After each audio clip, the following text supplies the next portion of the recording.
I've really never seen the swamp launch such a coordinated attack against any individual in politics except for Donald Trump. Congressman Madison Cawthorn is on the defense after weeks of scandals. Tonight, it's wait and see whether it will impact his re-election effort. News 13's Samir Nefsi is in studio with what the congressman is saying about this latest leaked video that shows him naked in bed. Yeah, Holly, Cawthorn describes his behavior as being crass with a friend and acting foolish. From leaked photos and videos, speeding violations, bringing guns to 2 airports, Congressman Cawthorn is now responding. The question many are left wondering, what does this mean for his campaign? He went from being the future of the Republican Party to now an embattled member of Congress, a reckless member of Congress, an immature member of Congress.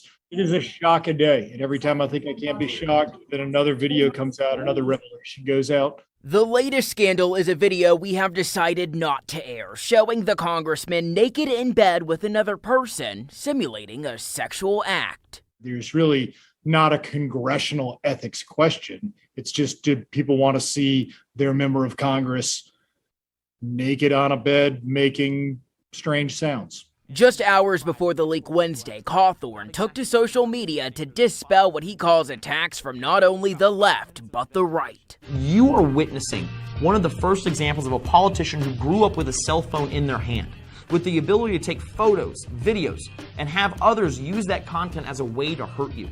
Cawthorn also addressing accusations of insider trading, calling them ridiculous, claiming the knowledge he had was public information. Senator Tom Tillis also speaking out following the slew of scandals. Absurd to embarrassing.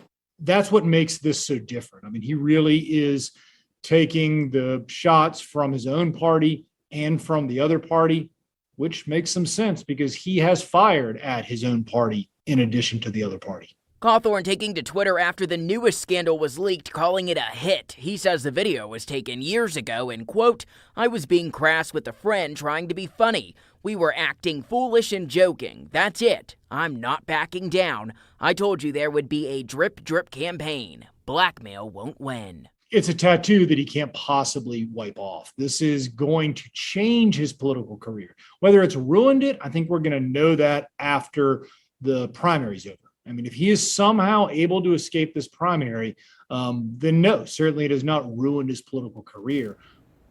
Interesting to note, Cooper believes the number of unaffiliated voters breaking for the Republican Party is twofold, and that could have an impact on Cawthorn at the polls. In studio, Samir Nefsi, News 13.